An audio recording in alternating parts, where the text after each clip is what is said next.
So dobrý večer. Good evening. I'm Przemysław Bala, the head of the Czech Center, and I'm really delighted to welcome quite a few actually for the next event in the Women in Focus series, which aims to present inspirational women personalities, their professional life journeys and experiences. So this is our seventh event, and I'm very pleased that after previous guests from various professional backgrounds, perhaps some of you might have joined them already. We had the prima ballerinas here, an architect, art curator, even football player from Chelsea, and many others. So I'm pleased that I can welcome our next guest speaker, the first Czech women rabbi, Kamila Kopřivová. So welcome.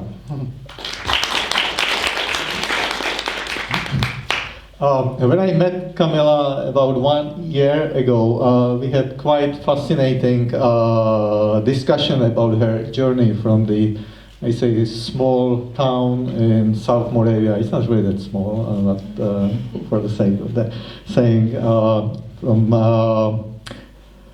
atheist family background to be rabbi of the London Westminster Synagogue. So it does not seem as an ordinary and straightforward path for a young woman. So there were many interesting and unexpected turns, perhaps even U-turns on her journey. So I thought Kamila would be the perfect fit to join us at the Women in Focus series. So as part of my brief introduction, I'd like to mention that Kamila has graduated from theology faculty at Charles University, where she receives her PhD. She also spent her study time at the Abraham Geiger Kolleg in Potsdam and the Conservative Yeshiva in Jerusalem. So I understand that Jerusalem actually has played a crucial role for Kamila's current position as a rabbi at the Westminster Synagogue here in London. So I'll stop right here to hear in Kamila's own words about her journey to Judaism, also the role of religion beliefs in Western society, its dichotomy between the spiritual and religious beliefs vis-a-vis the kind of technological and scientific advancements. But before I turn the floor to our guest, let me just say that this evening will be divided in three parts. The first part, Kamila will open with her opening remarks. The second will be followed with the conversation with Yasmin Dvien, and will be concluded by the Q&A with you.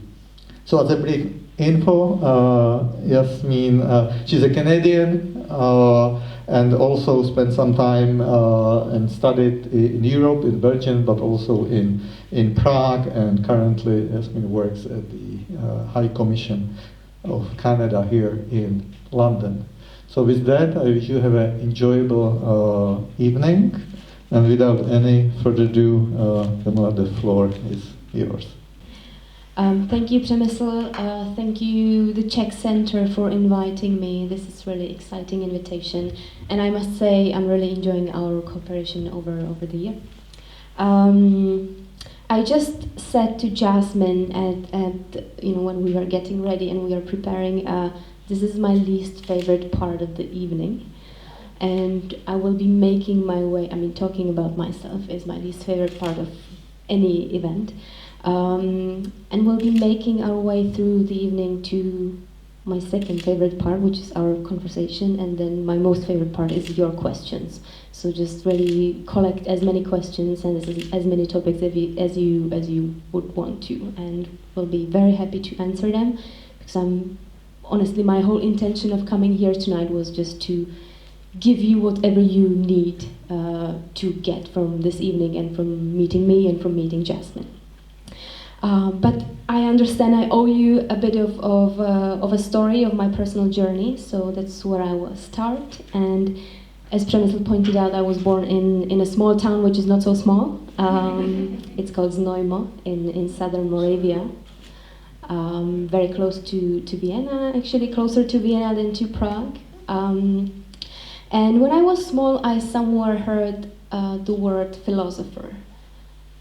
And I didn't know what it meant, but I knew that's what I want to be. And then I sort of forgot about it. I was just fascinated by this, and I thought it must be someone who's very smart, and it sounds very important, so that's definitely what I will be. And then when I was getting a bit bigger, I joined our choir in the school, and I really thought I will be a singer. And I worked hard, and I went to more advanced choir, and I got private singing lessons, and I really thought I can become a singer. But one obstacle on that journey was my parents, who told me and made it very clear on multiple occasions that I cannot sing. Oh, Kamila! It's okay, it's good, it's a good story, don't worry. And basically, it was okay to have it as a hobby and to go to a choir and sing at home when you are a little girl, but I should not have been thinking about anything more of becoming a real singer. So I gradually stopped singing, and those voices of, you cannot sing really sort of stuck in my head. So then I thought I could be an artist. But again, my parents told me, you know what, maybe not. So I stayed in my hometown, and I went to a school for teachers, which I really did not enjoy at all. It was 28 girls who really wanted to be teachers, and me who really did not want to be a teacher. But I made it through, and I was doing very well at that school. And at some point we started to having classes of philosophy and of religion. And at that point I somehow realized, actually I once wanted to be a philosopher. And I also decided this time nobody will take this away from me, and I will become a philosopher. So I went to university, I moved to Prague, and I started studying philosophy. And being 18 years old, I thought I understand everything about being a philosopher and how important this idea is and how much good will this do to the world.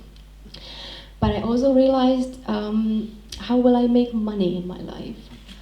That was my question. And I thought, well, I need some skill. I need to learn something I can sell. And that's when I thought, well, I can also study Jewish theology, because that's extremely practical.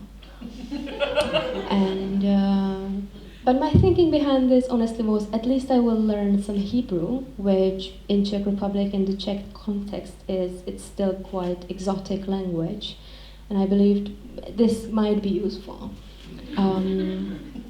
So on I went, and throughout my studies I started joining the Jewish community in Prague to really just observe and understand what is Judaism about.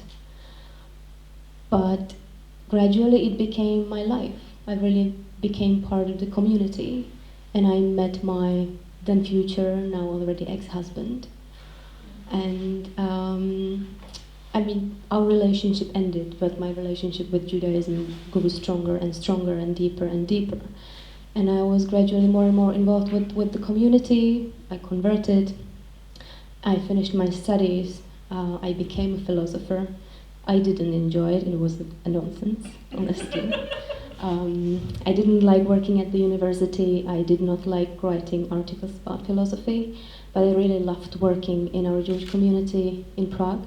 And that's when I decided to give it a try and apply for the rabbinic seminary in Berlin. And that was the best decision of my life, honestly, because I'm really loving my job at Westminster Synagogue, at our community. But the journey to become a rabbi was not always so easy.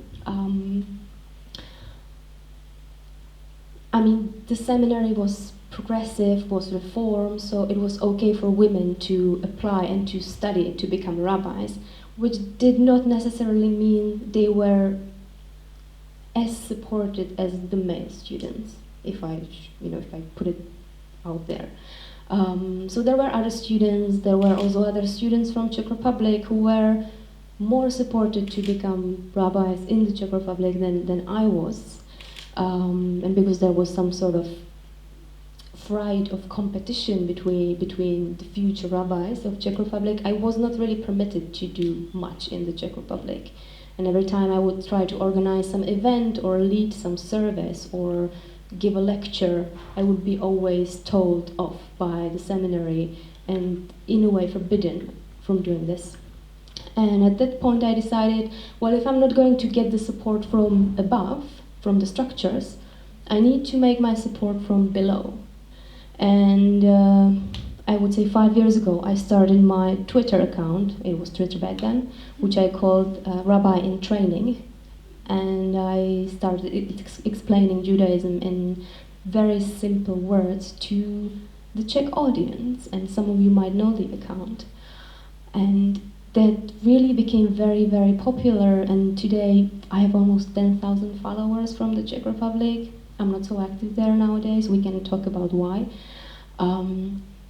And that really helped me because I sort of built my own fellowship and I built my own support, which really supported me and allowed me to become a rabbi despite some tensions or some moments when I really did not feel supported. And throughout my studies, I went to study a year in Jerusalem, as you also said, Přemysl, and that was really formative and really beautiful, and I still say that was the best year of my life ever. It was really, really beautiful. Maybe we can also talk about it later with questions, or you can have questions. And Jerusalem not only was really exciting and formative in terms of studies, but had a profound effect on me being in London and here tonight with you all, because in Jerusalem I met Rabbi Benji Stanley, who's the senior rabbi of Westminster Synagogue. And he was one of the people studying at the yeshiva at the religious school. And I just thought, this young man, he's one of the rabbinic students from all over the world. We didn't really talk much, but at some point we decided, let's have a beer after the long day of studying, and let's get to know each other. So we did it, and at that point he told me, oh no, I'm not a rabbinic student, I'm a rabbi at a synagogue in London, and that synagogue is called the Westminster Synagogue. And at that point my jaw just dropped, because most Czech Jews really know about Westminster Synagogue. It is a place where over 1,400 Czech scrolls have been shipped to in 1964, and they have been rescued. So there is a big connection to the Czech Republic. And when he told me he's a rabbi of the synagogue, I couldn't believe it. And I needed to summon up lots of courage to ask him, could I come over? Could I have a small internship? Can I see your place? And he said yes, and he's been very kind and supportive together with the whole community. And almost 2 years ago, I came for 3 weeks of internship, and that's when my life changed. And at the time, my rabbinic school in Germany was going through a profound crisis of abuse of power. There was also some sexual abuse involved in this. And I told to myself, I don't need this anymore. I don't want to be connected to the school anymore. And I was in London. I went to the Leo Baeck College in Finchley, and I asked, can I finish my studies here? They said, yes, we are happy to support you. And Westminster Synagogue was also very great in supporting me. And the rest is history. I'm now here with Jasmine, who is a member of our community, and that's how we met. Yeah. We started about the same time at Westminster. So if you allow me, I will now bring Jasmine into the conversation. Can we have a second mic? I'm sure we can try and figure out how to turn this one on. And worst comes to worst, I can do it without a microphone if needed. But I think you'll hear me. Thank you. But hopefully, we're going to adjust this and play with it. There we are. Fabulous. So, when we were talking, me and Jasmine, we really wanted if I may start this, I think the underlying idea of our discussion here was that she will not interview me so much, but we would like to be in discussion. And we thought it might be interesting to you to speak a bit about our Jewish identities. Because as I shared, I was not born Jewish, I came to Judaism step by step, and I am a rabbi. And Jasmine, on the other hand, she was born very much Jewish, but she is finding her way to Judaism quite recently, right? Yeah, so I am from the far west coast of Canada. If any of you know anything about the west coast of Canada, there are thousands of islands on that coast. And I come from an area called Desolation Sound, which is desolate. It's in the middle of nowhere. The island I grew up on had about 100 people when I was a girl. And we ended up over there because my grandmother, my Oma, was a survivor of the Holocaust, who was born and raised in Vienna. And after the war, they had family in Canada. They went to this family in Canada, and my grandmother just could not cope with the idea of being in a large city again. And with something, I think she was always convinced that it was all going to happen again. So they went further and further west, and when she heard about this area called Desolation Sound, she went, perfect, that's not a city. I'll take that. I'll take an island of 100 people and isolate myself and not worry about it. But this island, it was an indigenous island. So my family were the first white family on this island. So any sort of traditions that my grandmother brought in that were a little strange, she never called it Jewish. We were told it was European. So around Christmas, we would have a menorah with 8 candles that we lit that other people didn't light, but that was okay because it's a European thing. Or I was born on Rosh Hashanah, which is our new year. And on Rosh Hashanah, one of the things that you do is you eat apples and honey. It's a mitzvah. It's a good thing to do. And so for my birthday, we always had apple and honey cake. And when I asked why, I was told very simply, because you like it. So I really didn't have any idea about this Jewish part of my identity. It was a European identity as far as I was concerned, until at some point in school we started talking about religious studies and different religions and what they mean. And they put up this very Orthodox Jew on the screen with, the curls and the hat and everything. And they're talking about eating kosher, and they're talking about the traditions and eating apples and honey on Rosh Hashanah, which normally falls in September, October, which is when my birthday falls. And the puzzle pieces are fitting into place. And I remember going home and turning to my grandmother and going, "Are we Jews?" And she just sighed and went, yeah, we're Jews. Which is the most appropriate way to respond to a 9-year-old trying to figure out her identity, I think. But as we went through it, it really wasn't discussed. It wasn't talked about. I think my grandmother, for understandable reasons, was very jaded and very hurt by the Holocaust and was really scared to dig into that identity. And when I was 13 and she started telling me more about what that was like to go through and what she did go through in that whole experience, I thought, I don't want to be a Jew.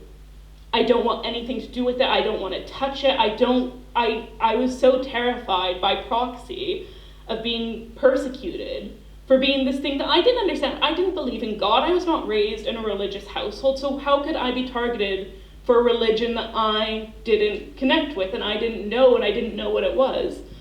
So we left it. And it wasn't thought about again until about nearly a decade later when my grandmother died. Now, my great-grandmother had also survived the Holocaust, and we also did not discuss it with my great-grandmother. It was very hidden. And so my great-grandmother found a rabbi somewhere on the west coast of Canada and dragged him up to this small island of 100 people for my grandmother's funeral. And it was the first time I'd ever seen a real life in the flesh rabbi. But as none of us were expecting him, there was nothing kosher to eat, there weren't the proper preparations made, and I felt very sorry for him. But this was my first introduction of another Jew in the flesh. And that was when I started thinking about it a little bit more, because it suddenly, from conversations with my great-grandmother, it was more of a cultural thing. It wasn't so much a religious thing, it was a cultural thing, and trying to understand sitting for Shiva and all, again, traditions I didn't know about and didn't understand. But it wouldn't be until I moved to Europe that I started really investigating. We're going to fast forward through a lot of stories. But eventually I'm in London. I've been here for 10 years. Me and my partner of 10 years are separating. It ended very, very messily. It was not a good separation, and he was Church of England, and we lived just 6 doors down from the church. And when it broke off, I didn't really have any connections of my own, so I went to the priest to talk to him. And he said to me, Jasmine, I can't talk to you. You're not one of my congregants. Simon is my congregant. He's already come to me in confidence. I can't talk to you. But you're a Jew, aren't you? Yeah, I'm a Jew. He goes, maybe you have to find a rabbi. So I didn't really know what to do. And funnily enough, it was a guest who's here tonight, my very good friend Chantal, who I told about all of this. And she sort of went, well, why don't you start looking at synagogues? And I went, why should I look at a synagogue? I don't understand. And she sort of encouraged me to go, and I set up all these interviews with different synagogues. And it was Rabbi Benji, who we've already spoken about, who I talked to at Westminster Synagogue about 2 years ago. And the poor man, I did not expect to cry. I sort of thought I would talk with him a little bit about what being Jewish really means and what I was looking for. And instead, it was about 40 minutes of me making terrible, ugly noises while sobbing my heart out on the table. And Benji at the end, just sort of nodding, I think probably pretending that he had understood any of the noises as words, and sort of said, so what are you looking for? I said, well, I'm looking to understand a piece of myself. I don't really know what being Jewish means, I don't know what that is, and I'd like to understand it better. And he went, well, do you want to convert? Because I'm a patrilineal Jew, so I'm Jewish on my father's side. Most people accept that Judaism runs on your mother's side of the family. So I said, I'm a patrilineal Jew. Does that make me Jewish enough to be here? And I don't believe in God. Does that mean I can still be here? He said, of course it does. So you don't want to convert, that's fine. You don't want to get paperwork or anything. So how about I see you Friday? And I'll see you at service.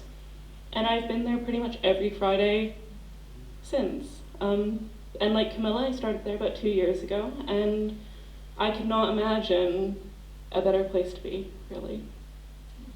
Thank you for sharing this with us. Yeah. And it is normal, and it is okay to cry in front of a rabbi. It happens very often, and that's fine. If you need to cry, come to me. But it's not really what you want to do, is it? Don't really want to cry. Well, me more. But I do want to trail back to your conversation a little bit, because I understand that you converted and sort of how you got there, but I'd be really curious to know whether there was sort of a particular event or a particular spark that made you think, oh, Judaism, that could be interesting, or that could be the one for me. I had a moment when I was about 16 or 17, and that's when I was at this school for teachers, and we started having classes about philosophy and religion, and there was this one teacher who was really excellent, and I told him, I'm really interested in everything you teach, can you give me more? And he brought me a book by Martin Buber, which is a Jewish philosopher, and it was a book called The Hasidic Tales, which is a collection of stories from Eastern European Jewish villages. And it is quite complex, it's really not easy, but I just devoured it being 17 years old and thinking I completely understand everything. But that was really the important moment for me to start thinking about Judaism and being really heavily interested. But still, that did not mean to me I would want to convert. I never thought, my family is heavily atheistic. I never thought I would be believing in God. But then studying theology and especially being involved with our community showed me that I always believed in God. I just did not have the right words for it. I think that's really lovely. I do. But also I didn't know the Hebrew bit. We've had many conversations together over the past 2 years, and I didn't know about the Hebrew language bit. But was there anything other than it being sort of exotic and loosely tied to Judaism? Was there any other sort of pull for Hebrew or any other of the Jewish languages for you? You mean why I wanted to study? Yeah. Was there a particular reason why Hebrew? Was it just because it fell into that sort of theology, Judaism? Yeah, it fell into the mosaic, and you just needed it to be able to study Jewish theology. So yeah. And so it's interesting to me because we have at Westminster, we're very lucky that our community is incredibly diverse. And as somebody who's very interested in languages, have you ever delved into things like Yiddish or Ladino or the other sort of?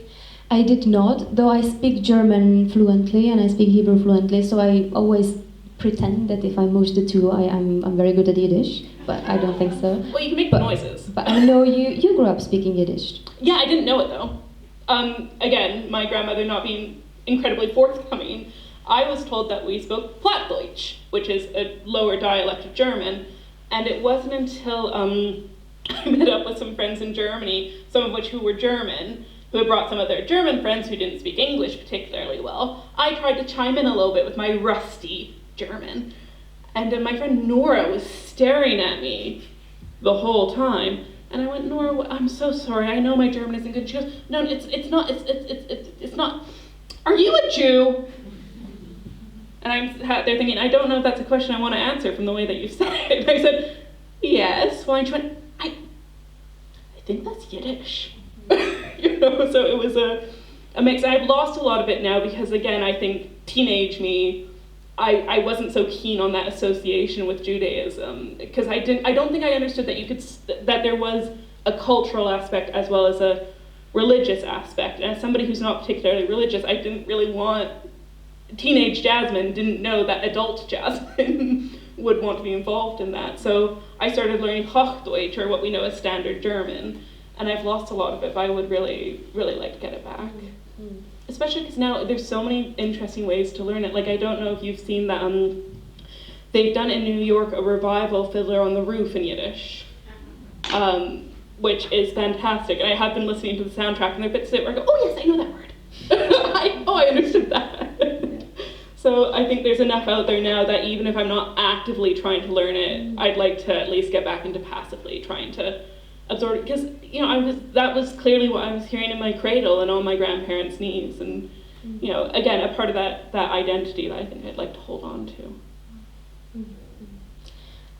Can I take a few steps back now? When you asked about the moments, that were very important to me, actually Ellen over there, she complimented me on this picture. And I told you it's taken in Prague, in abandoned, half-abandoned, almost completely destroyed synagogue in Libeň. This is Libeňská synagoga. And this was sort of my first ever professional photo shooting. And I chose this synagogue on purpose because that was the first synagogue where I led a Seder, which is the first night of Pesach, when we celebrate with usually family, but sometimes community. And the Czech Union of Jewish Youth asked me if I could lead this for them, and I did.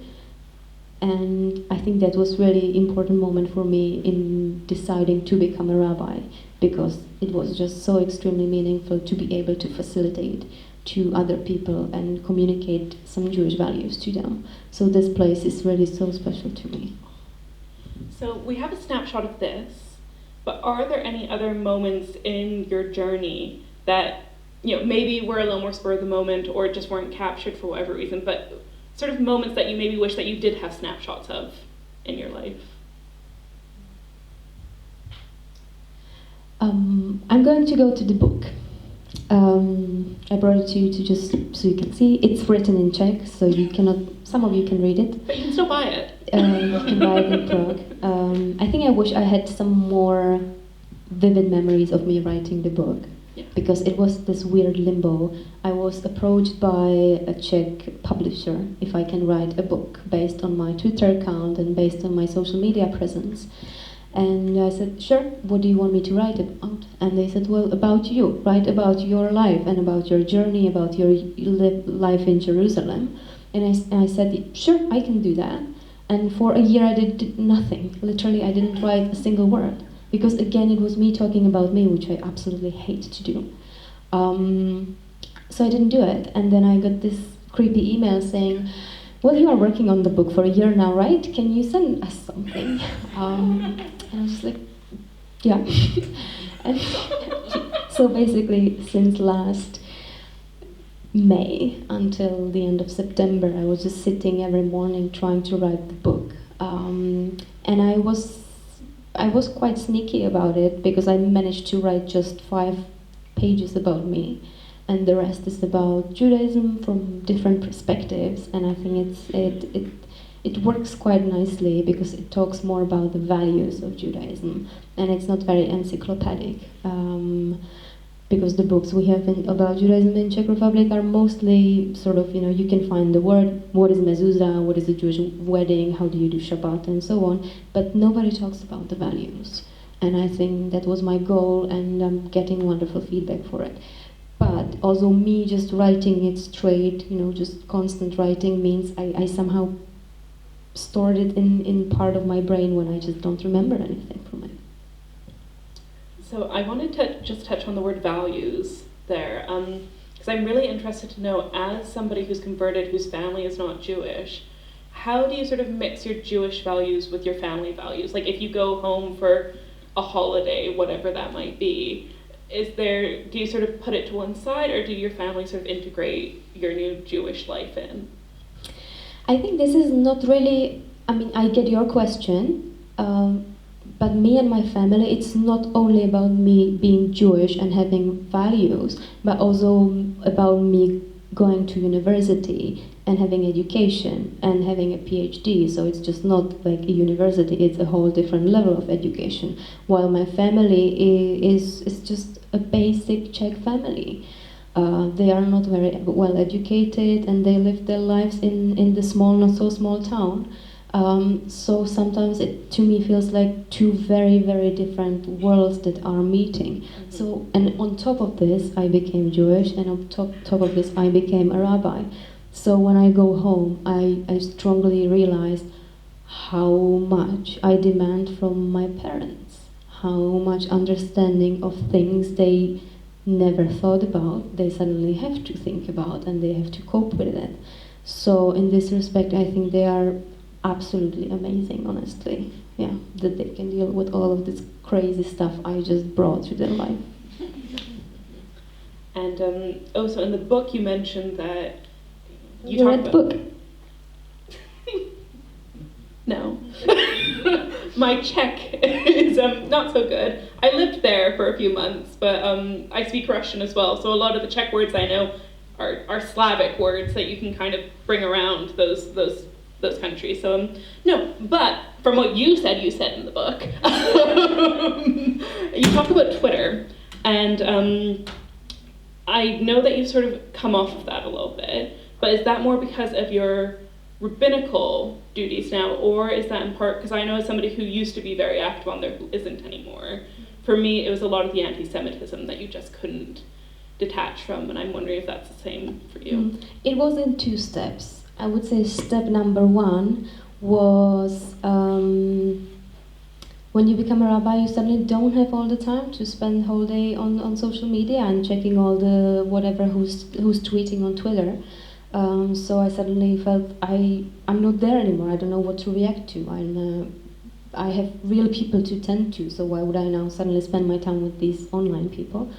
And then, especially since October, it is just a vile place where you don't want to be, and you don't want to read the comments. And anything I posted since, there is always something disgusting below in the comment section, and I just don't need this. No, none of us do, really. But it seems to have played such a large part of that rabbinical journey. Gosh, it's not very often that you get the chance to grill your rabbi, and it's funny how quickly the questions that you had before disappear out of your brain. But it is, I mean, coming from another small background, it does make sense to me what you say about your family, because when you come from a small town and then you go away to the big city, you get more of an education, you have more life experiences. It is that disassociation with going back home, it can be. But I think we have very interesting sort of combination here of someone really Jewish, not knowing much about being Jewish, discovering it, and someone absolutely not being Jewish and coming to it. And you said you are Jewish and you don't believe in God. I was not born Jewish and I do believe in God. So to me it's a very interesting tension. And I remember you shared with me a hilarious story. I don't know if you want to share it now, but you told it to me just 2 weeks ago when you thought you are Catholic, right? Oh gosh. So, scare of my life, I contact some of the archives in Vienna, because as I've gone through my own Jewish journey, I wanted a better understanding, because my grandmother has now sadly passed, and the rest of the family who are still surviving, they don't talk about it. The war didn't happen, the Shoah didn't happen, we weren't part of it, it's not discussed, which is understandable, but as a very curious young mind, I need to pick at it a bit. And we're so lucky that cities like Vienna have these amazing museums and archives. So I contacted some places looking for marriage certificates, birth certificates, any paperwork sort of show that family background. And it all came through to me on the same day, just before lunch at work. So I think, oh, I got the email notification, I've got my documents, I'll take my lunch break, I'll look through it, it's gonna be fabulous. And the documents were sort of listed newest to oldest. So my grandparents' documents, my great-grandparents, great-great, and so on and so forth. And I opened the first one, and it's a baptism certificate for my grandmother from the Catholic Church in Vienna. And I think, okay, all right. And then there's a Catholic marriage certificate for my grandparents at the Catholic Church in Vienna. And I'm going, okay, maybe it's just somebody with the same name. It's gotta be, right? We speak Yiddish. Catholics don't speak Yiddish. This can't be happening. So I get to my great-grandparents' documents. Surely the great-grandparents' documents have to be Jewish. No, it's more Catholic documents. And I'm sat there at my desk at work. The back of my dress is so wet with my nervous sweat because I don't know how this is happening. I grew up Jewish, not a good Jew, but a Jew nonetheless. I'm going through, and I felt really terrible because suddenly there's finally Nazi paperwork, which is confirmation that my great-great-grandmother, Rosa Yeshik, bless her socks, was exterminated in the Treblinka camp for being a Jew. And I felt so terrible, but I was so relieved. Just to know we were actually Jews. We weren't doing anything like, if anybody watches Father Brown, the murder mystery show, there's an episode where there's a Polish couple where the husband was a Nazi, but pretends to be a Jew because his wife's a Jew and he wanted to marry her. And I just thought, oh my gosh, we're convert Nazis, like we're just pretending to be Jews. It was a massive crisis. It was 20 minutes of my life that I don't think, I will never get a more exciting 20 minutes of my life, and I don't want another exciting 20 minutes of my life if it's going to be like that. But no, I know you are laughing about it, but it's extremely, yeah. I was not laughing at the time. Yeah. And thank you for sharing this so openly with everyone, especially with strangers. But I think it's very valuable to know that Jewish identities are just so complex. Yeah, well, because for those of you who might not know in the audience, a lot of people ended up, they would convert to other religions to not show up as being Jewish on the Nazi radar. So, of course, to me, what that proves is that my family probably had to convert in order to try and protect themselves, which is a very sobering thought, but it is, it's an interesting part of the family history to know as well. And as you say, it's one of those little differences between being sort of born into a Jewish family and coming into the Jewish family. Those weird twists and turns of fate that you never know what to expect, I think, when you are somebody who's been raised in a Jewish family and who comes from a Jewish background, because everyone is we are having this discussion again of just how different every Jewish family is. Because there's stereotypes and there's standards, but once you start talking to people, everyone's familial background is just so incredibly different. It's just so much diversity. Yeah. We don't have the time. Shall we take some questions, or we still talk? Sure, we can talk. We can talk more? Although Sandra, ask your question, my dear. So with the conversion, We want everybody to hear it, Sandra. You're not loud like me. I know, sadly. I'm just wondering with the conversion process, like how you found acceptance in the Jewish community, because there is sometimes, people are not so accepting of converts, and how you navigate that, and if you had advice to people how to navigate it if they're coming into the community. it's not easy, it's a difficult journey, and there will be moments when you are not accepted. Even as a rabbi, there are still people who would say to my face, I'm not Jewish. So that's going to happen. So I think you just have to come to terms with this. And to me also, what does this say about the person, right? That's always my question. Because according to Jewish law, we are not supposed to scorn converts. You are supposed to welcome them as strangers, as guests to your own homes. So if the person says something against you or is not nice, what does it say about them? So that's what helps me personally. And it's the same with being a female rabbi. That's another whole big chapter of being that people just, not here in London honestly, because here it's quite usual and there are plenty female rabbis, but especially in Czech Republic, people just look at me and don't get it, because they don't know who a rabbi is, because Judaism is just so small, and if they somehow know who is a rabbi, they always have this stereotypical idea of a man in a black coat with a hat, and then when they see me, they also just don't get it.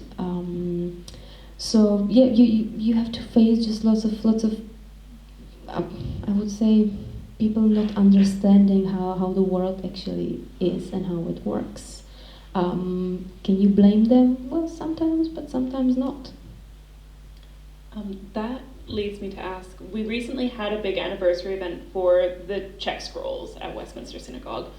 And I know that I was helping behind the scenes, and there was an interesting mix of reactions from, for example, when the scrolls were being handed over, there were some who did not want a woman to touch their scroll because they come from more conservative or orthodox backgrounds. A woman wouldn't necessarily be allowed to touch those things, and trying to navigate that. And I was just wondering if you had any experience of that when we had so many diverse communities in our shul, whether you experienced anything similar. In our synagogue? Well, just during that event, rather than at our synagogue. No, nothing during that event, absolutely not. It was a fantastic event, though. But it was just funny to see the hesitation as somebody from, I think who's from an American Orthodox synagogue, or conservative more likely, but as they're sort of handing over the scroll for us to put away for a moment, he saw me, you just saw him come back a little bit, and I didn't take any offense to it, but how quickly Gary stepped in to take it from him. But again, that's the diversity. Any other questions? Go on. So in the beginning of the conversation, you mentioned that the environment where you were studying in Prague was pretty much hostile, if I can say that. Do you think now, fast forward, is the community changing? Do you think it's becoming more acceptable to changes, more liberal, more reform in a way? Thank you. I think I didn't put it right. The environment in Czech Republic is very friendly to me. Yeah, so when I was studying, that was in Germany, and that was the rabbinic school. So that's different, and I would say that's still where it was. That's still where it was, and but the environment in Czech Republic is really beautiful and forthcoming, and I have wonderful relationships with the Orthodox rabbis in Czech Republic, so it works. I wonder, going on from that, just a second, Donna. I'm wondering, going on from that, if you can speak a little bit more about what Judaism in the Czech Republic is like, actually, and what your journey through that, what are the touch points you may have had, other than the ones that you've mentioned already, of course, because that would be interesting to learn a little bit more, not only about your connection, but also how the Czech scrolls arrived, and in that sense, your connection with Westminster Synagogue. Thanks. So I think when speaking about Judaism in Czech Republic, obviously the Shoah, the Holocaust happened, which was horrible. Before the war we had 120,000 Jews in the country, and now we have 3.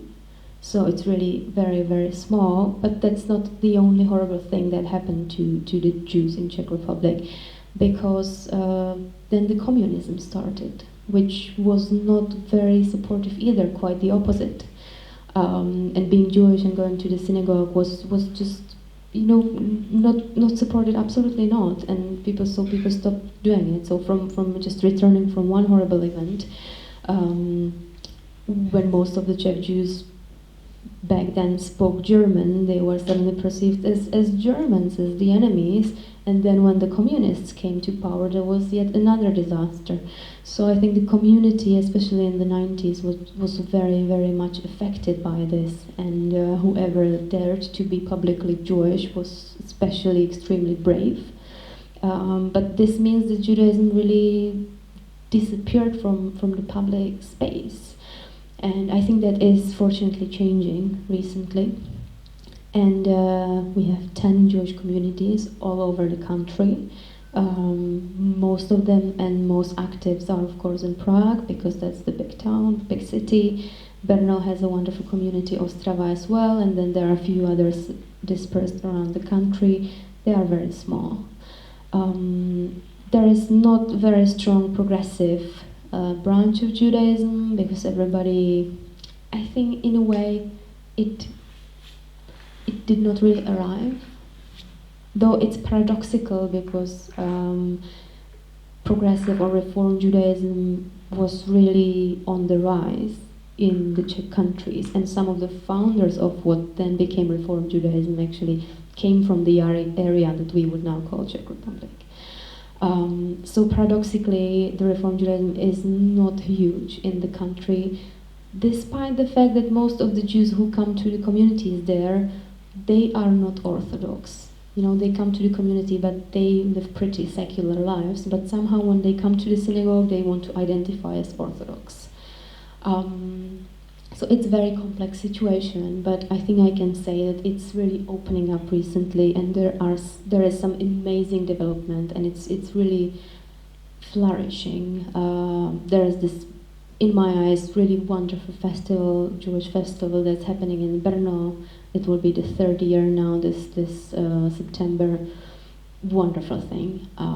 So you can really see Jewish life present in the whole city, and nobody is hiding, nobody is ashamed. Of course, we'll see how it works this year, but amazing. I think something that we could not think of just 15, 20 years ago. Hi, you both mentioned values, and I think being Jewish is very complicated for most people.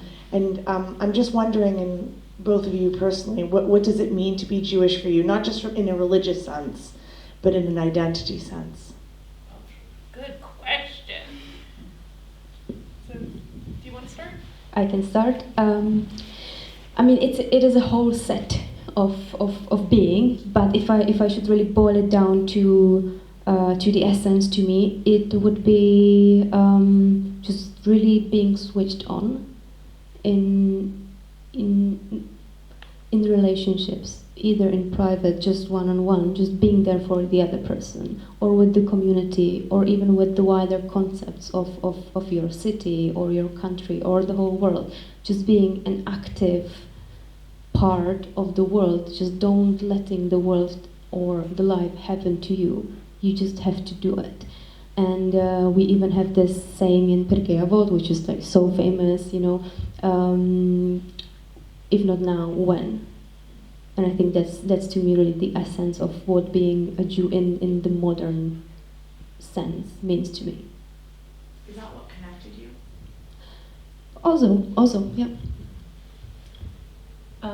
I think for me, it's a bit of a gross generalization, but it makes me think about, I was actually talking to my brother before coming to do the talk today, and he sort of reminded me of some little things from when I was a kid, and one of them was that very regularly on my report cards, I would get, Jasmine can be combative in her pursuit for education.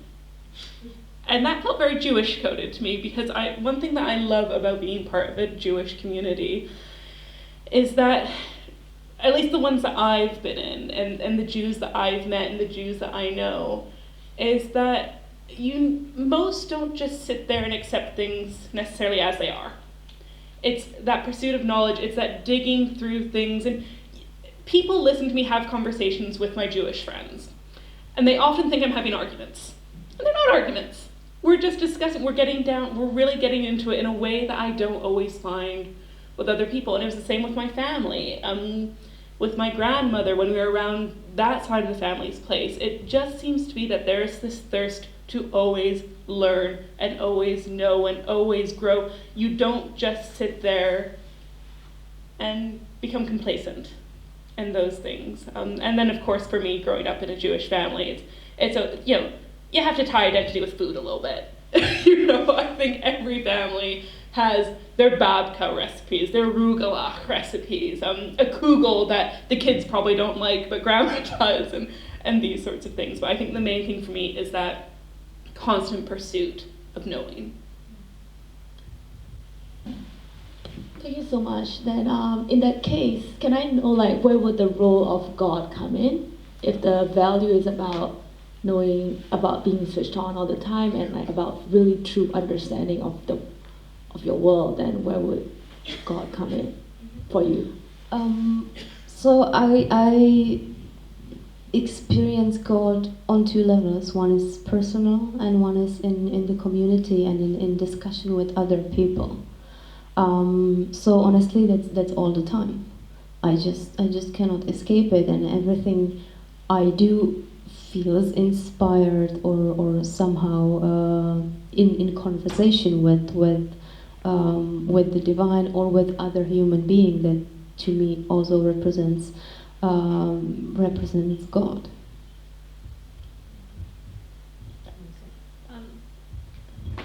I think one of the things for me, especially as a non-religious Jew, it's the fact for me that we go through the Torah every year. In our synagogue, one thing that I love is that Friday nights, it's not a sermon, it's learning. So we dissect what we're discussing in the Torah that week. And I think, although I'm not necessarily religious, that to me does bring a better understanding of the Jewish connection with the divine. And it's that constant knowing and being involved, and because we talk about it. You don't just sit there and listen and think, okay, I didn't understand any of that. That was a story. It's constantly delving into it and digging into it and understanding with the knowledge that we will never probably truly, completely understand.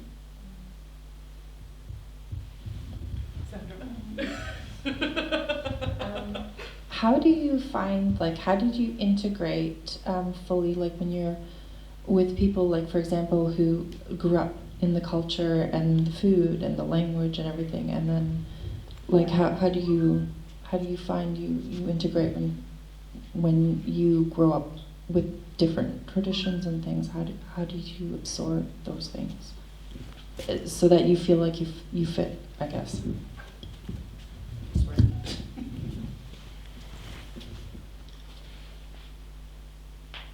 I think you just need to give yourself some time. It takes time, and it's okay. I think nobody expects you to suddenly know everything. And if I may say so many people who were born Jewish and who are Jewish, they don't know all the traditions. Yeah, unless you were born in a family that really keeps all the traditions and has their own special traditions, you would know them. But we see it very often when parents bring their children to the synagogue when they are about 10 years old, and they bring them and they say, well, now you do Jewish to them. We want them to have a bar mitzvah in 2 years. Do it. And then I say, well, can you tell me how does your Jewish life at your home look like? And they say nothing. And then they expect us to do it for them, but that's not how it works. It's not going to happen if you bring your kid once a week to 1 hour class of Judaism. That's not how you pass on values. It's the same as with everything you want to teach your kids. You just have to do it at home. So I'm not. I never was, and I'm not too worried about not knowing, not having the traditions. It just comes to me, and I'm always very excited to explore new traditions and learn new traditions. And it just. I do what feels right to me. Okay. Just to add on that very briefly as well, is that as Kamila said, even if you grow up in a Jewish family, you might not know everything, and it can feel we joke very often in Shul that it feels like there's a big rubber stamp of bad Jew on the forehead when you don't know something, which isn't the case, but it is, again, going back to those diverse backgrounds. Very often I'm in Shul or I'm within a Jewish community, and you go, oh, that's Jewish. That's a Jewish thing. I didn't know that. And it just comes in. These things come, as you say, with practice and time and leaning into it.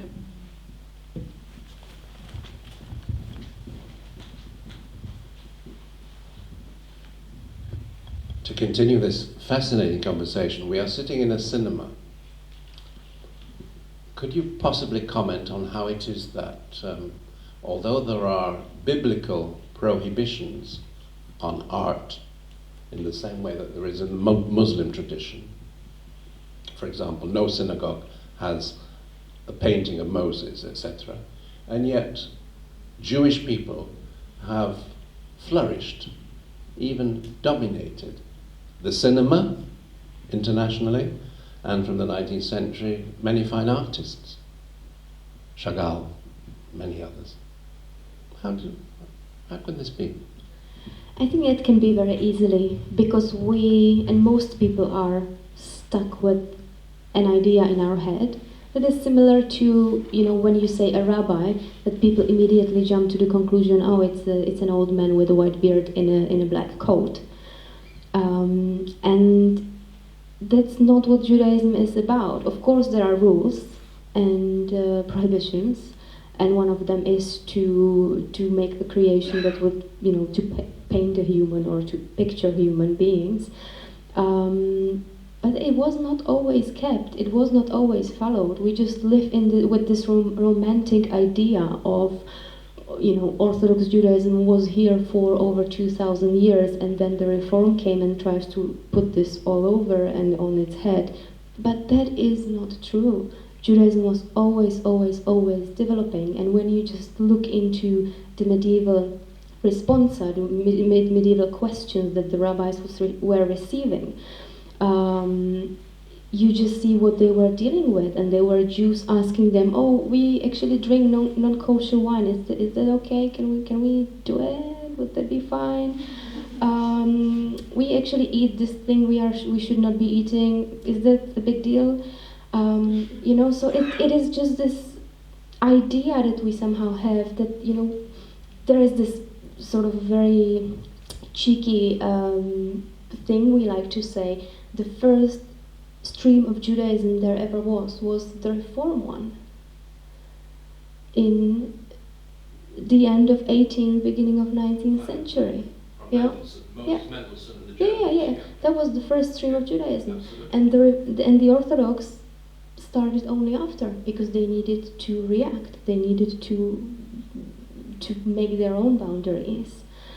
And since then, you can see that the orthodoxy is, it's getting tougher and tougher and tougher, and especially in the 20th centuries. If you look at all the rules and everything that the rabbis are dealing with, it's just getting more and more stringent and more closed, because they need to be in opposition to the modern culture. So, and I think also this idea, whatever it might be, that there used to be some sort of prohibitions, some sort of something that was the law once, it was just never the case. I'm just trying to hear the question in this, about my time in Jerusalem? Yeah. Yeah, okay, yeah. Thank you. Well, I just go back a few steps. Actually, funnily enough, I think Jerusalem is not really the cradle of Judaism. It's more of Babylonia, when Jews were put into the exile and were expelled. That's where everything really started to happen. And when the rabbis started to discuss the Torah more, and when the Talmud was created, which is what our Judaism today is based on. But yeah, it all started in Jerusalem in a way as well. And I mean, living in Jerusalem for 1 year was just really amazing from so many different points of view. From the point of view that you are not a minority. You are just with everyone around you is Jewish as well. You don't need to explain yourself to anyone. Everyone is doing the same thing. Shabbat is coming up. Of course, everybody's going to do the shopping, and everybody's going to get ready for Shabbat. a holiday is coming up, of course you don't have to deal with, oh, I need to take a holiday because it's a Jewish festival in the middle of the week. No, it's happening. All the shops are full of kosher things, you don't have to really think about it. So it was just, on the very plain level, it is so easy to be Jewish because everybody is Jewish around you. And a very big part of my experience was the yeshiva, when I was studying with 40 other rabbinic students from all over the world. So there was yet another level of understanding that we had among each other, because we were in this, honestly, strange thing of becoming a rabbi in the 21st century, coming from different places, and yet it unified us very strongly, and we could share together what it means and how is it forming us and what types of experience are we making. So that was really, really great. I'm just going to echo this quite fascinating discussion. If I may take the liberty for the last questions, let them continue. But I know beforehand we were discussing, maybe if you can share with us what are the attributes and values on Judaism that you appreciate the most, that you found very attractive to you, and how these values might differ from values that the other religions might have as well. Okay, I don't think I'm qualified enough to answer about the other religions, honestly. But the values that I really appreciate is just the pure values such as hospitality and kindness and openness, welcoming strangers and so on. We have many different sets of Jewish values that really make a Jewish life. And we also have a very wide set of very practical things how to be Jewish, which you can really touch. And either it's about food or about praying how many times a day or keeping Shabbat and so on. And what I'm really enjoying the most is the combination. That it is not just a religion that is flying somewhere in the air, very hypothetical, but it is not just also purely about items and about being obsessive about certain rules or not, but the combination I think I really value the most.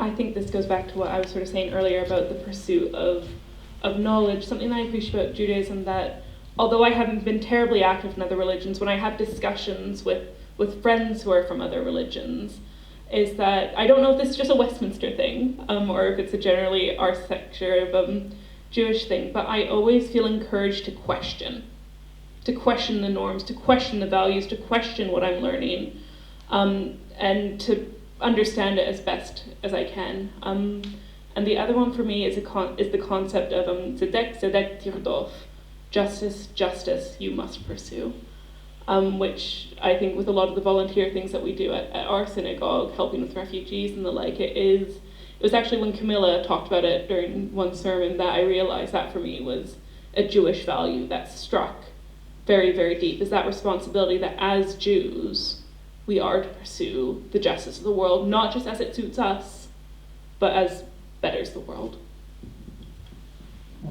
Yeah, I think it's very appropriate conclusion of this evening, in particular what you said in this present time. I think on behalf of everyone here, I really would like to thank you very much for this quite fascinating and lovely evening. Thank you.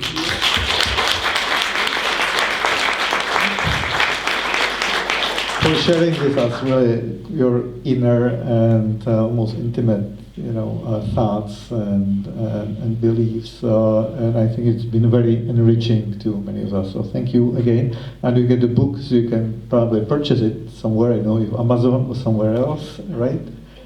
In Czech Republic. So we do the trip to Czech Republic. Speaking of the Czech Republic and the Czech Center, maybe I'll take the opportunity to invite you to some other events. You might know that the Czech Republic is celebrating the year of the Czech music. It's mostly classical music. And so if you like it, you are cordially invited in the beginning of May, I believe it's the 2nd of May, for the concert here at the Czech Center, Czech Embassy, by the Kukals Quartet, who will also be performing the Langton Musical Festival. And we're going to continue with this series, Women in Focus, probably late in May or early June is a presentation by the Czech British artist Mila Firstova, so you are also invited to come, and we'd like to bring you or someone younger. This Friday we are opening an exhibition on gaming, the Czech gaming industry, so you can try to play and see the artistic side of the gaming as well. But with that, I would also like to invite you to continue more informed discussion with our guest, Rabbi Kamila, and the chair, Yasmin Devin. Thank you for joining us, and have a nice evening.